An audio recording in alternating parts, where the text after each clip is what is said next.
A primeira grande rebelião foi lá no céu que aconteceu, onde Lucifer, com tamanha ambição, queria ser maior que Deus. Até os anjos celestiais se dividiram entre Deus e Satanás, preste a fazer uma guerra, e Deus, com o poder que lhe abrange, expulsou Lucifer com sua falange para as profundezas da terra. Nisso Deus estava construindo na terra um belo jardim, um paraíso tão lindo, só que o mal já estava por vir. Fez o homem e a mulher, mas com a ira de Lucifer, os planos divinos deram errado. O demônio, em forma de serpente, fez o ser humano inocente a praticar o primeiro pecado. Logo após aquela transgressão, Deus, apesar de muita dó, disse para Eva e Adão: vocês vão viverem através do suor. Sua descendência será mortal, vão conhecerem do bem e do mal, por ter violado o meu aviso. E os dois, muito envergonhados por ter cometido aquele pecado, foram expulsos do paraíso. O casal, que vivia numa boa, de repente começou a sofrer, não pôde mais ficar à toa, teve que trabalhar para viver. Aí surgiram o cansaço, a fraqueza, a velhice, a dor, a tristeza e tudo de ruim que poderia ter. Logo Eva gerou 2 filhos, sem imaginar o tamanho do empecilho que ainda tinha para acontecer. A situação ficou bem ruim pela a inveja que surgiu no céu.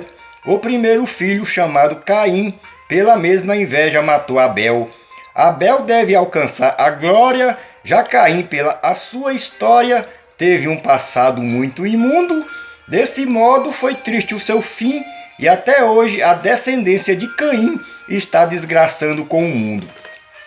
Já aconteceu muitas desgraças desde o primeiro pecado cometido, e a cada dia que passa o mundo está mais perdido. É a luta do bem contra o mal. Nem sei como vai ser o juízo final quando tudo chegar ao fim. A cada hora aumenta o desespero ocasionado pelos herdeiros e descendentes de Caim.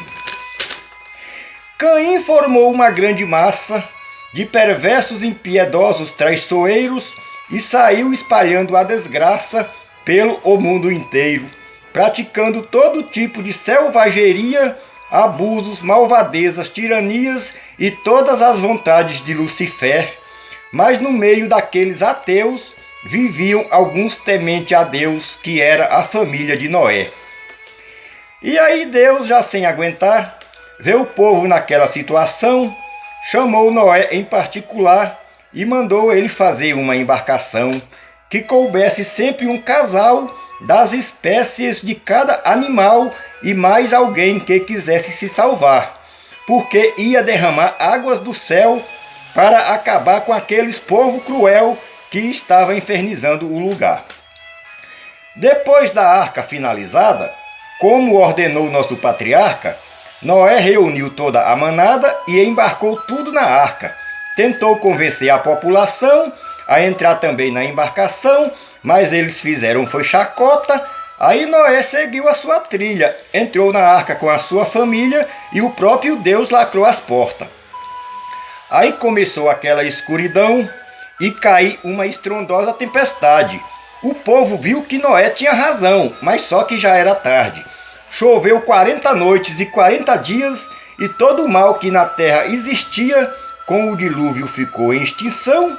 Aí a arca atracou num monte qualquer, e no mundo só ficou a família de Noé para formar uma nova geração. Depois da família de Noé, povoou a terra novamente, mas só que as maldades de Lucifer no mundo sempre esteve presente. Noé foi de uma boa geração, descendente íntegro de Adão, que ali mesmo formou o seu povo, mas alguns com o sangue de Caim foi fazendo a terra ficar ruim, cheias de maldade de novo. O povo foi se tornando fariseu, cada vez mais profanos. Foi aí que Deus se arrependeu de ter criado o ser humano. Mas quando o dilúvio terminou, ali mesmo Deus jurou, expondo um arco-íris no Oriente, que apesar de todas as mágoas, a humanidade jamais com água será exterminada novamente. Aí os seguidores de Satanás formaram uma grande colônia e, por ser grande demais, colocaram o nome de Babilônia. Esse povo começou a construir uma torre com a intenção de subir até chegar lá no céu. Aí Deus mudou a língua da multidão, fazendo gerar uma grande confusão no meio da obra da Torre de Babel. Assim o povo que ali trabalhava ficou tudo sem comunicação, porque quando um falava, o outro não entendia não. E assim não deu para prosseguir, logo a torre começou a cair, matando um monte de gente, e os sobreviventes, conforme o idioma, se ajuntaram em grande soma e foram morar em regiões diferentes. A Babilônia também caiu, a cidade ficou devastada. O povo que de lá saiu foi procurar outras moradas. Inclusive formaram duas cidades com grande número de iniquidades que parecia uma zorra, mas não demorou muitos anos para Deus elaborar um plano para destruir Sodoma e Gomorra. Assim como Deus fez com Noé, fez com Ló, sobrinho de Abraão, quis salvar Ló, as filhas e mulher, daquela terrível destruição. Aí Deus enviou os anjos celestiais para procurar Ló e alguém mais na cidade que fosse de bem. Os anjos vasculharam toda a cidade e encontraram, na verdade, a família de Ló e mais ninguém. Naquela cidade cheia de armadilha, que só faziam os desejos de Satanás, os anjos disseram a Ló e sua família: vão embora e nem olhe para trás. Aí eles logo saíram correndo, enquanto os fogos iam descendo, destruindo aquele lugar infernal. Mas na frente a mulher desacreditou. Aí para trás ela olhou e virou uma estátua de sal. Aí Ló seguiu o destino seu. Israel se tornou uma grande nação.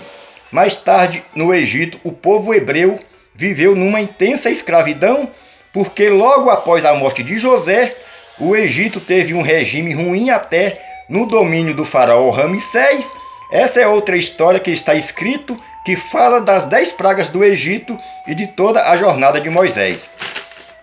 Porém, eu fiz esses versos falando da descendência de Caim. E viajando por esse universo, eu concluo dizendo assim: foi com a bagagem da memória que eu embarquei nessa história, nesse trecho que a Bíblia traz. Aí então depois eu prossigo, partindo do Egito Antigo até os tempos atuais. E assim eu chego ao fim, talvez depois eu dou sequência. Se você for descendente de Caim, seja um desertor dessa descendência, porque o pecado que a gente comete, dizem que 70 vezes 7, Deus sempre nos perdoa, só basta arrepender dos pecados, que além de sermos perdoados, Deus ainda nos abençoa. Amém.